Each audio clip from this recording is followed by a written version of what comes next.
ఎమ్మెల్యేల secret meeting తో కాంగ్రెస్ లో చెలరేగిన అలజడితో సీఎం రేవంత్ రెడ్డి అలర్ట్ అయ్యారు. సమస్యలు ఏమైనా ఉంటే మాకు చెప్పండి లేదా అధిష్టానానికి చెప్పండి, కానీ ప్రత్యేక సమావేశాలు పెట్టొద్దని ఎమ్మెల్యేలను వేడుకున్నారు. ఎమ్మెల్యేలకు మంత్రులు ప్రాధాన్యత ఇవ్వాలని సూచించారు. ఇకపై 2 నెలలకోసారి సీఎల్పీ సమావేశాలు ఏర్పాటు చేస్తామని ఎమ్మెల్యేలకు హామీ ఇచ్చారట సీఎం రేవంత్.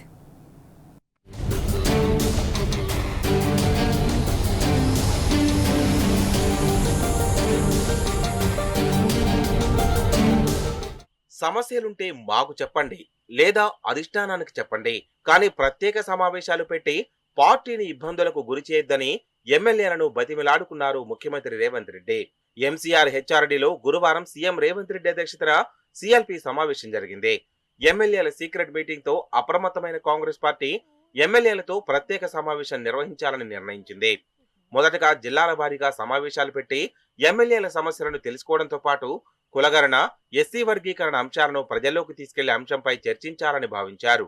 త్వరలో జరగనున్న స్థానిక సంస్థల ఎన్నికల్లో పార్టీకి ఇబ్బందులు తలెత్తకుండా చర్యలు తీసుకోవాలని భావించారు.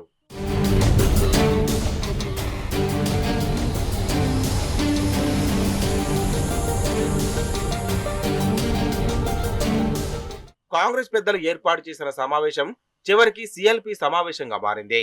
మధ్యాహ్నం 12 గంటలకు ప్రారంభమైన ఈ సీఎల్పీ సమావేశం దాదాపు 5 గంటలకు పైగా సాగింది. అందులో ప్రధానంగా ఎమ్మెల్యేల సీక్రెట్ మీటింగ్ పైనే చర్చ జరిగింది. అయితే తాము ప్రత్యేకంగా సమావేశం ఏర్పాటు చేసుకోలేదని, కేవలం కొద్ది మంది ఎమ్మెల్యేలు డిన్నర్ కు కలుసుకున్నామని చెప్పుకొచ్చారు సదరు ఎమ్మెల్యేలు. ఎమ్మెల్యేలకు సమస్యలుంటే నాతో కానీ పార్టీ పెద్దలకు కానీ చెప్పాలని సీఎం సూచించారట. ప్రత్యేక సమావేశాలు పెట్టి ప్రతిపక్షాలకు ఆయుధాలు ఇవ్వొద్దని వేడుకున్నారట. జిల్లా మంత్రులు, ఇన్ఛార్జ్ మంత్రులు ఎమ్మెల్యేలకు సరైన ప్రాధాన్యత ఇవ్వడం లేదన్న వాదన ఉందని, ఇకపై ఎమ్మెల్యేలకు సరైన గౌరవం ఇవ్వండి, లేకపోతే మనకు ఇబ్బందులు వస్తాయని మంత్రులను హెచ్చరించారట రేవంత్. కొద్ది మంది మంత్రులు జిల్లాలకు వెళ్తే ఎమ్మెల్యేలను పట్టించుకోవడం లేదని, ఇకపై అలా జరగొద్దని ఆదేశించారట. అదేవిధంగా కొంతమంది మంత్రులు తొందరపాటు ప్రకటనలతో ముఖ్యమంత్రికి, మంత్రులకు సమన్వయం లోపించిందని, సంకేతాలు బయటకు వెళ్లే ప్రమాదముందని, సబ్జెక్టుపై అవగాహన పెంచుకున్న తర్వాతే మీడియాతో మాట్లాడాలని ఒక మంత్రిని ఉద్దేశించి మాట్లాడారట సీఎం రేవంత్.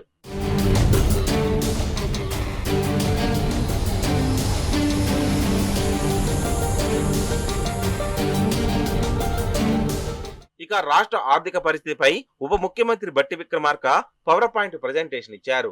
రాష్ట్రంలో రుణమాఫీ తర్వాత మరే ఇతర కార్యక్రమాలు చేపట్టే పరిస్థితి లేదని, ఈ ఏడాది ఎమ్మెల్యేలు ఎవరూ నిధులపై ఆశలు పెట్టుకోవద్దని నిర్ముఖమాటంగా ఎమ్మెల్యేలకు చెప్పారట బట్టి.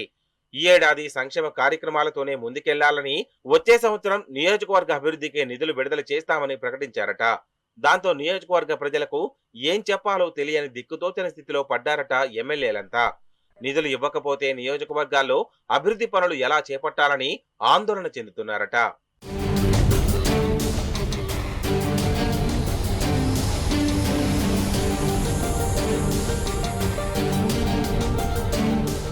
ఇక నుంచి పార్టీ లైన్ దాటి ఎవరు మాట్లాడినా చర్యలు తప్పవని హెచ్చరించారట పిసిసి చీఫ్ మహేష్ కుమార్ గౌడ్. ఇప్పటికే ఎమ్మెల్సీ తీన్మార్ మల్లన్నకు పలుసార్లు సూచనలు చేసినా పార్టీ గీత దాటి వ్యవహరించడాన్ని పలువురు ఎమ్మెల్యేలు తప్పుపట్టారట. వ్యక్తుల కంటే పార్టీ ముఖ్యమని, ఎంతటి వారినైనా ఉపేక్షించమని హెచ్చరించారట పిసిసి చీఫ్. అటు ప్రభుత్వ పథకాలు ప్రజల్లోకి తీసుకెళ్లడంలో విఫలమయ్యామని కొద్దిమంది ఎమ్మెల్యేలు ప్రస్తావించారట. 21,000 కోట్ల రుణమాఫీ చేసిన మనకు మైలేజ్ రాలేదని, నిర్ణయాలు తీసుకునే ముందు ఎమ్మెల్యేలతో చర్చించారని డిమాండ్ చేశారట ఎమ్మెల్యే కోమటిరెడ్డి రాజగోపాల్ రెడ్డి. మంత్రులు, ఎమ్మెల్యేలు ఎవరికి తోచిన విధంగా వారు మాట్లాడడం వల్ల ప్రజల్లోకి తప్పుడు సంకేతాలు వెళ్తున్నాయని, ఇకపై అలా జరగకుండా చూసుకోవాలని కోరారట సీతక్క.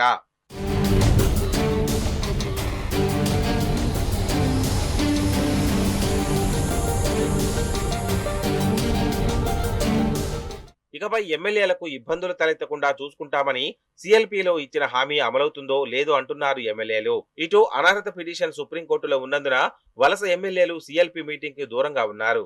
అటు ఎమ్మెల్సీ తీన్మార్ మల్లన్న కూడా మీటింగ్ కు గైర్హాజరయ్యారు. వీటన్నింటిని బట్టి చూస్తే కాంగ్రెస్ పార్టీలో అంతర్గతంగా ఏదో జరుగుతోందని స్పష్టంగా అర్థమవుతోంది.